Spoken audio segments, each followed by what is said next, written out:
Muito bem, de volta com o nosso podcast Eleições 2024, os caminhos da política, no consórcio de mídias do Portal Meon e do T7 News. E hoje eu recebo aqui no estúdio do Portal Meon, Wagner Balieiro, ele que é o pré-candidato do PT a prefeito da cidade de São José dos Campos. Wagner, tudo bem? Seja muito bem-vindo aqui ao Meon. Eu que agradeço a oportunidade, um abraço a toda a equipe, obrigado pelo convite. Estamos aqui para a gente falar bastante aí sobre a nossa cidade, sobre a política aqui da região. Bom, Wagner foi vereador por 4 mandatos em São José dos Campos, foi secretário de governo, secretário de transportes, mas sobre isso a gente fala daqui a pouquinho, né, Wagner? Porque legal. Eu quero conhecer um pouquinho mais da sua história, né? Quem é o Wagner?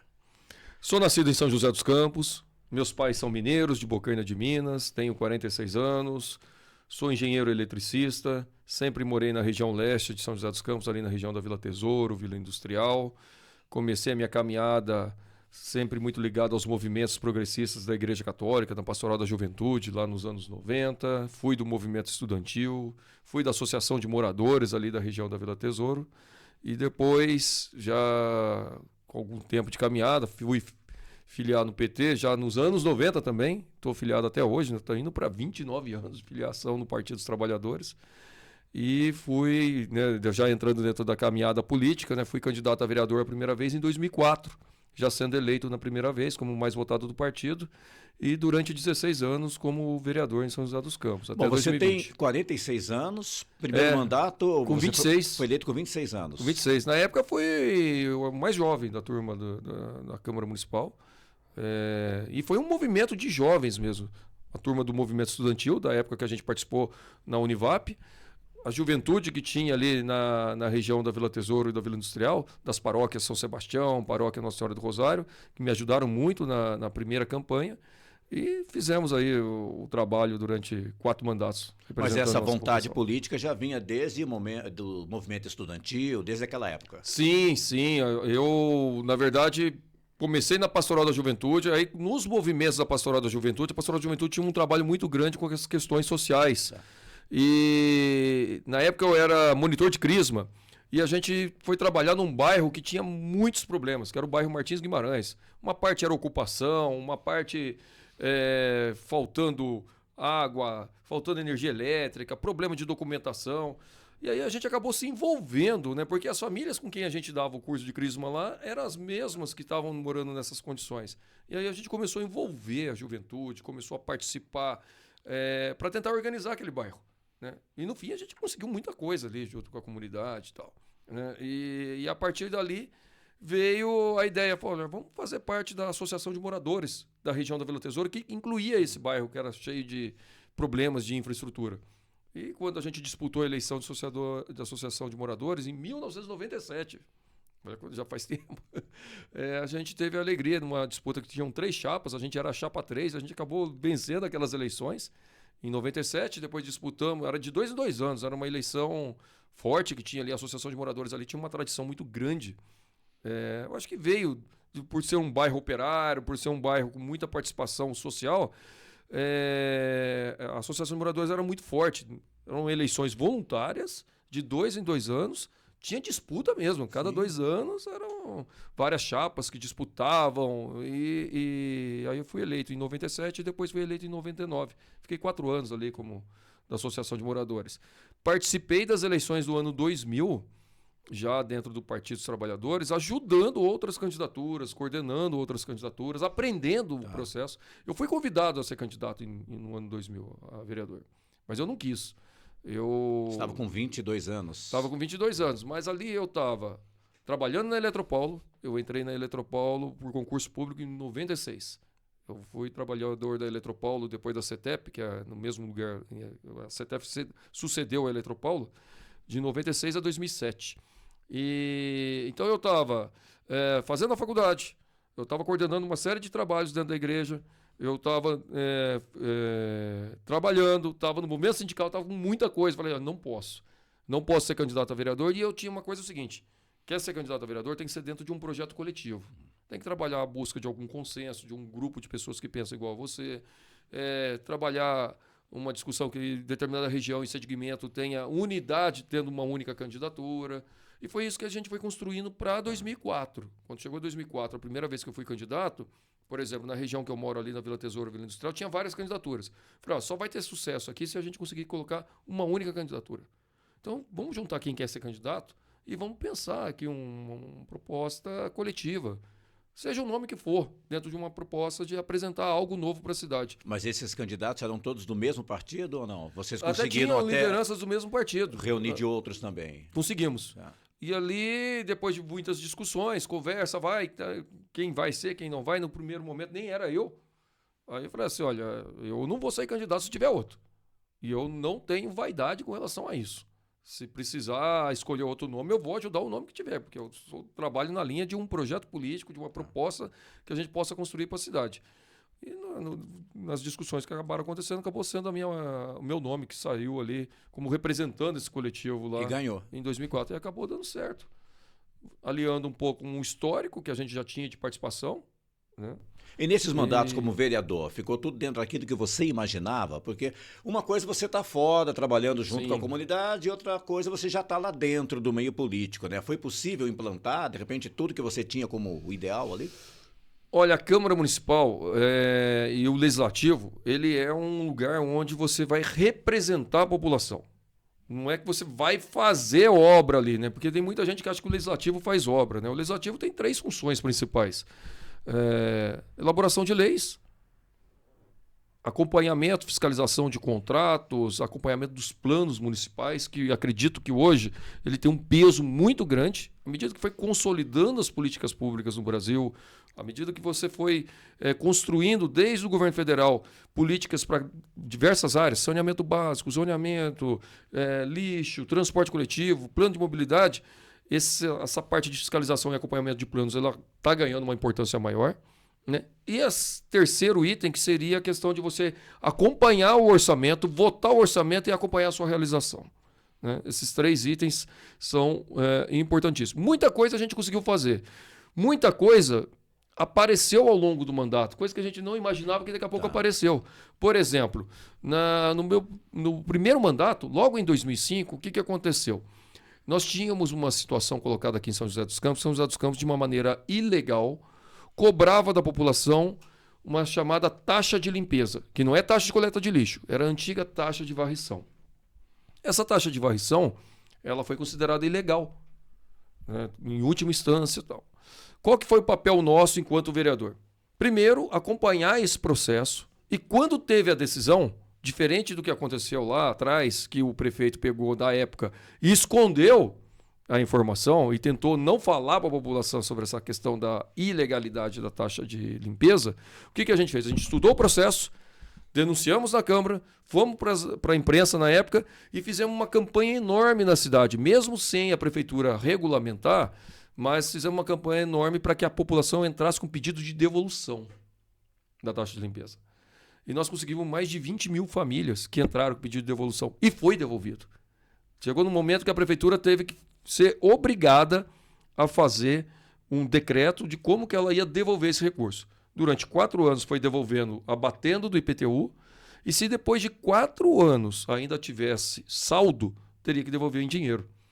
Todas as casas, por exemplo, que eram de esquina, que daí a casa de esquina você tem 2 testadas ali. Exatamente. Ela tinha uma taxa de varrição que era maior que o IPTU. O que aconteceu nos casos das pessoas que acreditaram no nosso trabalho e foram lá pedir a devolução? Ela ficou 4 anos sem pagar IPTU e ainda depois que terminou os 4 anos sem pagar IPTU, ainda recebeu um valor considerável. E é interessante a campanha, a eleição municipal, que é totalmente diferente de uma eleição para presidente, para governador, porque você está na rua e você é abordado pelas pessoas, né? E, direto. Enquanto vereador também, né? Você Sim. vai tomar um café na padaria, a pessoa sabe quem é você lá do teu bairro e vem as cobranças. Tem coisa que você falou, nem é da alçada do vereador, mas você está à frente ali, você é cobrado. Toda vez que você tem alguma demanda do dia a dia, que é obra ou serviço da prefeitura, qual que é o papel do vereador? É encaminhar para a prefeitura para ver se a prefeitura vai fazer. Se não fizer, denunciar. Ou ajudar o morador a fazer o caminho correto também dele ligar no 56, dele fazer o processo administrativo. É a gente acompanhar com a população a maneira dele cobrar para aquele serviço ou aquela situação que estiver atrapalhando o morador seja resolvido pela prefeitura.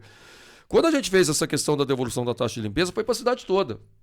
Foi um trabalho que a gente realizou, até porque Vereador, quando vai fazer lei, é para a cidade toda. Não tem lei de bairro, tem lei para a cidade toda.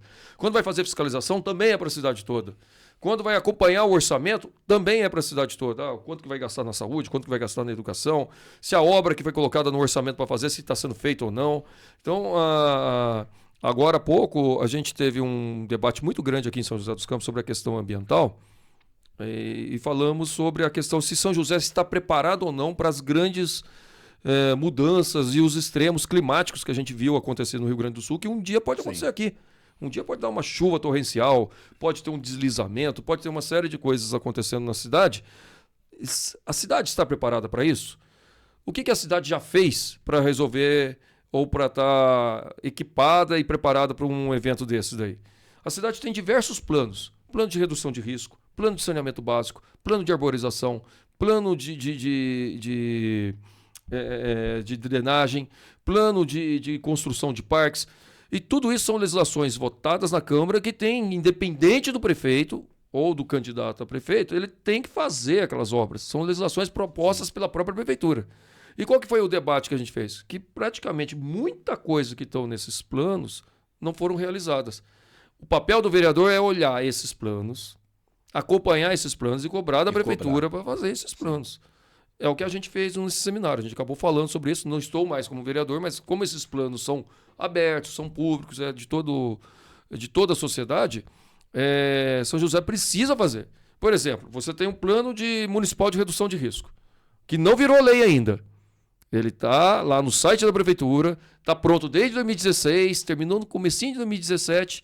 O que foi feito desse plano municipal de risco? Primeiro, ele não virou lei, que é um problema. Isso. Quando não vira lei, fica aquela coisa. Como é que a sociedade vai cobrar? Você coloca lei, você coloca prazo para a prefeitura fazer. Mas está lá o plano. E ali está elencado, por exemplo, em diversos bairros, 55 localidades, o que tem que ser feito na questão de não deixar ter deslizamento, como proteger morador, em alguns lugares como que resolve o problema de enchente, uma série de coisas. Com obras e valores que precisam ser feitos em cada rua, bem mapeado ali. Foi um custo, esse projeto está à disposição e é público. O que a prefeitura fez com esse plano até agora das obras que estão lá? Nada. Nenhuma obra. Né? Qual que é o papel do vereador, nesse caso, falando aí do vereador? Cobrar a prefeitura. A prefeitura não fez? Representação do Ministério Público. Fazer a cobrança. Lá. Faz a representação do Ministério Público para ver se o Ministério Público analisar a irregularidade, constatando a irregularidade, faz ação civil pública, obrigar a prefeitura a cumprir. Nós fizemos isso, por exemplo, no Plano Municipal de Saneamento Básico, uma vez quando a prefeitura estava perdendo o prazo para fazer as obras contra a enchente no bairro Jardim Augusta, aqui na região central, perto ali da rodoviária nova, ali do Center Valley ali. Virou uma ação civil pública, a prefeitura foi obrigada a fazer a obra que ela mesma já tinha colocado no plano, esse plano de saneamento básico, no caso, virou lei, e ela mesma não estava cumprindo. E tem várias situações desse tipo. Então, nesse seminário que a gente fez, o que a gente falou? Olha, você tem várias legislações e você já tem os estudos prontos. Nós não precisamos deixar ter uma tragédia aqui para depois ficar aquela coisa, mas deveria ter feito e não fez tal. Os estudos estão lá, há necessidade de fazer, constatada pelo setor técnico, então tem que fazer. Tem que aplicar. Tem que aplicar. Porque está lá. E essa é uma discussão que a gente tem que aproveitar o momento eleitoral desse ano e colocar, olha, aquilo que é política municipal, como uma política de Estado aqui já, independente do prefeito, tem que ser realizado. Tem que fazer, ela não tem discussão isso daí. Tá lá o estudo técnico, tá falando que precisa fazer, tem um risco acontecendo e você já tem a solução. Tem que reservar o orçamento para isso lá. Tem que levar isso para o debate. Não gastar com coisa desnecessária e gastar com aquilo que precisa. Tem uma questão importante, o Wagner, porque eu falei da eleição municipal, que é diferente, né? Que você está próximo da população e tal. Uhum. Mas essa eleição municipal pode ter, talvez, uma interferência federal. Quer dizer, nós temos o Lula, aí tem o Bolsonaro, o ex-presidente, tem grandes nomes que estão em Brasília, principalmente, até no próprio estado de São Paulo. Você acha que isso acaba interferindo na eleição municipal, trazendo, de repente, temas até nacionais para o debate municipal? São José é uma cidade que tem muitas vezes o tema nacional, porque aqui tem presença de atores que precisam da política nacional.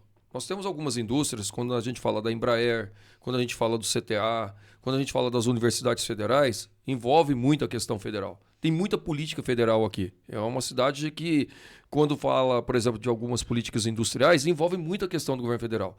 Então, naturalmente, você já tem uma certa discussão nacional sendo colocada na cidade. Mas essa eleição especificamente vai aumentar, em função da polarização, essa discussão de que lado que você está, se é do Lula, se é do outro, de como que você está nesse processo. Eu vou dizer uma coisa para você, Reinaldo, eu fico preocupado com isso, porque eu acho que você tem uma questão local muito importante. Quando você discute prefeito e vereador, você está tendo que discutir o futuro de sua cidade. Tem muita coisa aqui que vai muito da competência do prefeito que é eleito de resolver. Então, é importante ver a questão nacional? É importante ver a questão estadual? Bacana, é importante, mas tem que medir o tamanho disso. Vai aumentar esse ano. Eu só espero que isso não chegue a aumentar a ponto de atrapalhar a cidade. Porque os temas locais, eles têm que prevalecer. O que a gente tem falado? Se eu puder e conseguir ser eleito prefeito, por exemplo, eu quero ampliar em muito a parceria com o governo federal. E quero também fazer parceria com o governo estadual.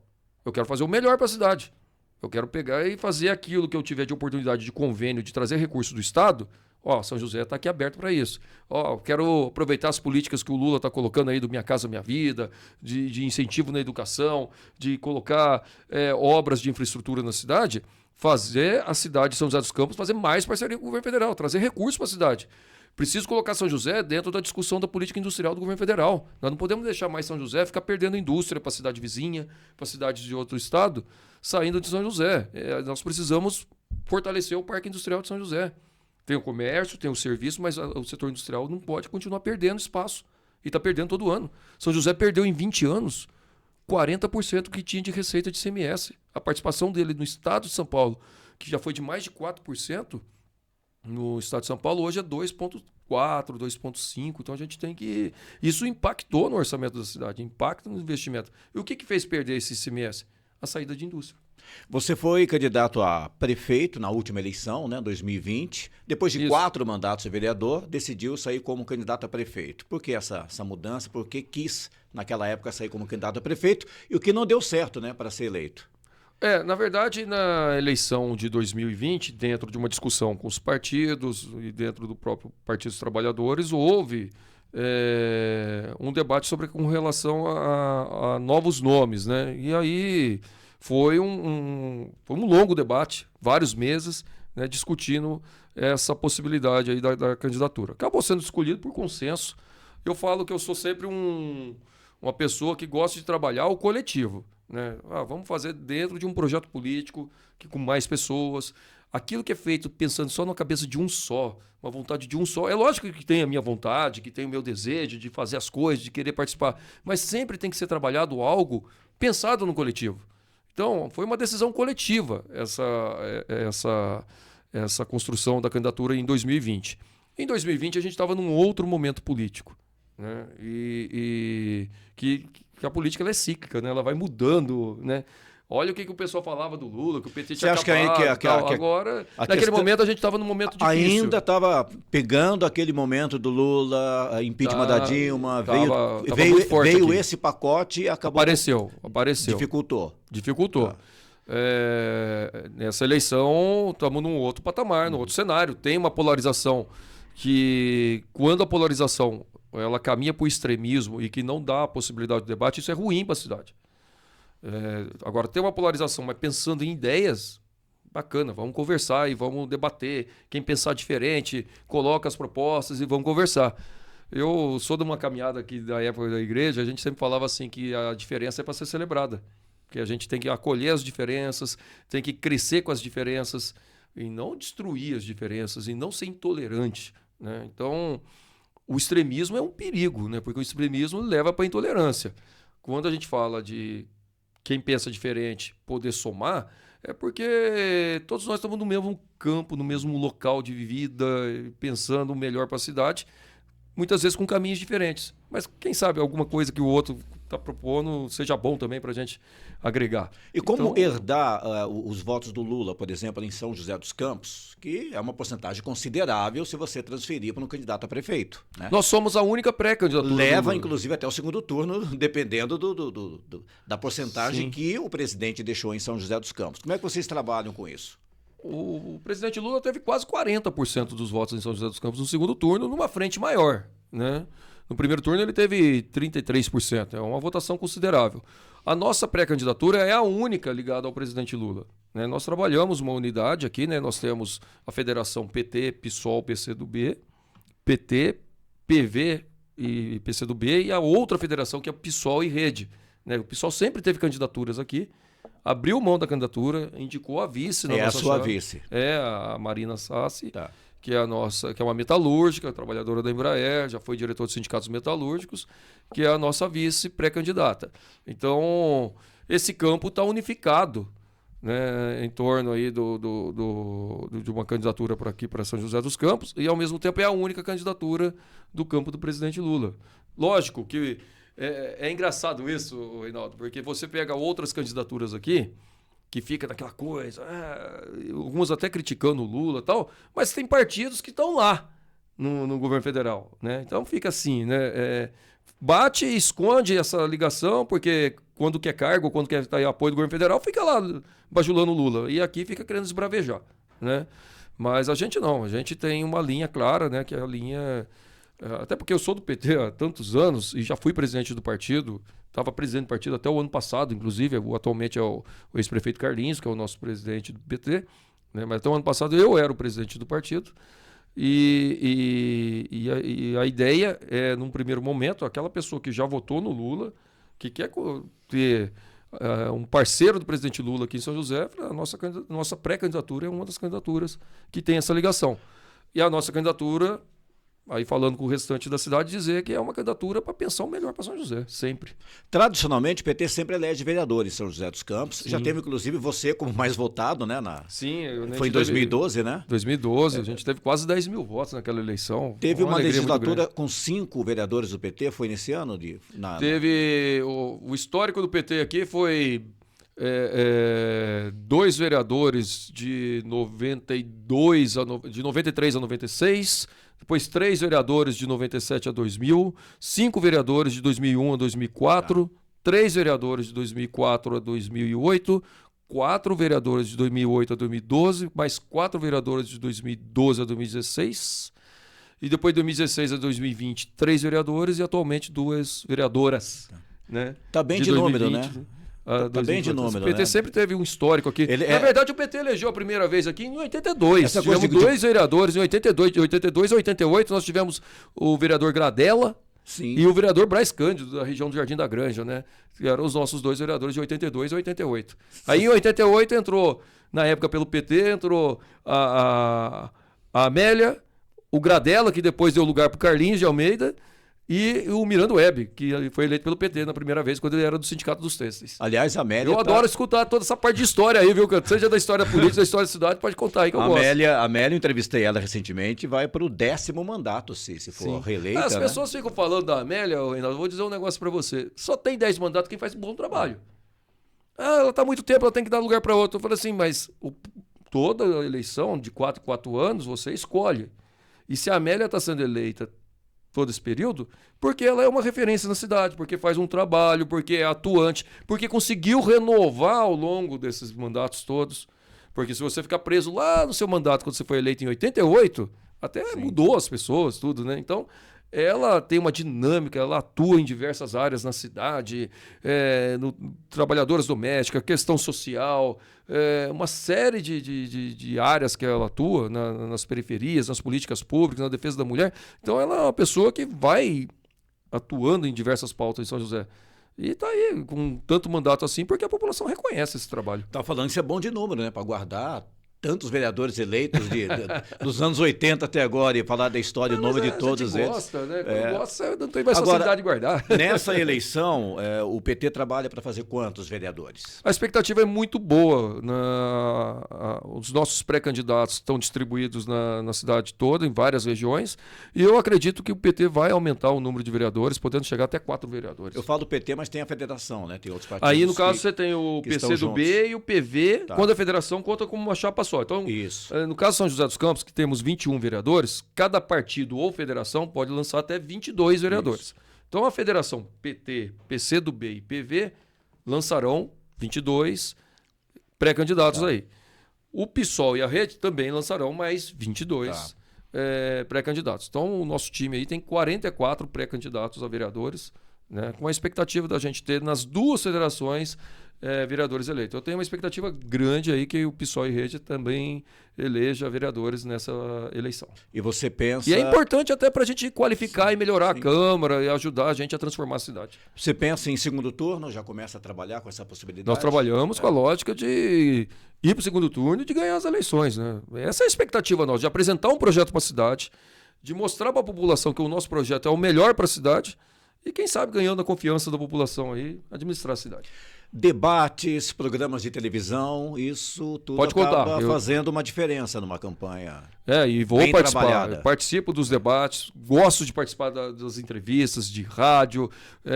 São José tem um programa de TV, né, que tem um peso muito grande, e lá nós vamos apresentar as nossas propostas. Eu falo sempre que numa eleição que está extremamente dividida, como é a eleição de São José dos Campos, com 6 pré-candidatos, sendo 3 representando o mesmo campo ali, né? Que vai um atacar o outro ali, mas é tudo do mesmo lado, tudo do mesmo jeito. A candidatura que pode apresentar algo diferente é a nossa. Então, estou aqui convidando todo mundo a acompanhar a gente nas redes sociais, acompanhar na TV, nas entrevistas de rádio, que a gente vai mostrar uma diferença em relação às demais candidaturas, pensando no melhor para a população. Wagner, muito obrigado por ter vindo aqui. Conhecer um pouquinho foi mais. Tão rápido, vou poder ficar mais conhecer tempo, um pouco conversar. mais da tua história, das tuas ideias, mas com certeza durante a campanha a gente vai conversar mais. Aí a gente vai, com certeza, ampliar o debate, que aí durante a campanha você traz mais ideias, propostas para a cidade, a gente conversa mais sobre isso. Opa, vamos sim. Eu agradeço a oportunidade. Eu estava até, inclusive, antes de vir aqui na entrevista, estava falando que hoje a gente fez uma rodada dentro dos ônibus da cidade, que a gente está tendo uma discussão muito séria sobre a questão do transporte coletivo. Eu fui o criador do bilhete único de São José dos Campos, né, que dá a integração de até 4 ônibus em qualquer sentido da cidade durante um período de 2 horas. Como vereador, foi uma como proposta vereador tua? Foi uma proposta nossa como vereador, e depois eu acabei virando secretário e implantei. Então aí acabou ajudando uma coisa na outra, né? Você foi secretário do Carlinhos. Fui secretário do Carlinhos de Transporte em 2013 e 2014. Tá fazendo 10 anos já, hein? Então a gente teve essa conquista, né? Hoje o transporte coletivo está precisando fazer a nova licitação. Enfim, é um debate aí para a próxima entrevista que a gente pode aprofundar mais, mas desde já agradecer aqui a oportunidade. Quem puder acompanhar a gente aí nas redes sociais, que vai conhecendo um pouco também da nossa história, junto aqui que a gente teve a oportunidade. É bem ativo nas redes sociais? Eu tô aprendendo um pouco, né? Poderia ser mais, mas aos pouquinhos eu vou estudando, vou tentando fazer, vai do meu jeito. Tem hora que a gente erra um pouquinho, mas vamos. Procura responder a todo mundo. Tem gente que fica zangado, tal, reclama, mas faz parte, né? Faz parte. Se não fazer a baixaria, tudo bem, né? Porque o perigo nosso hoje nas redes sociais, importante dessas entrevistas, Reinaldo, que eu tô muito preocupado com essa eleição. Porque fake news, esses ataques que vão tendo aí no submundo das redes sociais são muito perigosos, né? E estão fazendo as pessoas destoarem do debate sério, do debate correto, né? Quando você tem um bairro, uma determinada região da cidade que tem um problema, você chama os candidatos, vamos ver o que pode ser feito ali, qual que é a opinião, sugestão. E aí, muitas vezes, ao invés de fazer isso, o pessoal já faz lacração na internet, já nem conversa nada direito. Aproveita esse momento da eleição para levar todos os candidatos, conversar, pensar no que é melhor para a nossa população. É isso que a gente precisa fazer. Aproveitar o momento eleitoral para celebrar a democracia. Sim. Convenção está marcada já? Está marcada, dia 24 de julho. Tá. Né? Vai ser na Câmara Municipal, quarta-feira. Sem ser essa semana, semana que vem, né? Dia 24 de julho, a partir das 18 horas. A gente vai estar oficializando tanto a candidatura a prefeito, como a de vice, e também a coligação. E os 44 pré-candidatos a vereadores, que serão candidatos a partir desse momento. Exato. Muito obrigado, Wagner, por ter... Obrigado, Reinaldo. Eu que vindo até agradeço o a Meon oportunidade aqui. aqui. Um abraço para você. Um abraço a todos vocês. Muito bem, Wagner Balieiro, pré-candidato do PT à Prefeitura de São José dos Campos, o nosso convidado hoje aqui no podcast Eleições 2024, os caminhos da política. Nos acompanhe também nas redes sociais e aproveite para compartilhar esse vídeo no YouTube. Ele vai ficar no YouTube, você pode compartilhar e mandar para todo mundo, tá bom? Grande abraço e até a próxima entrevista. Até lá.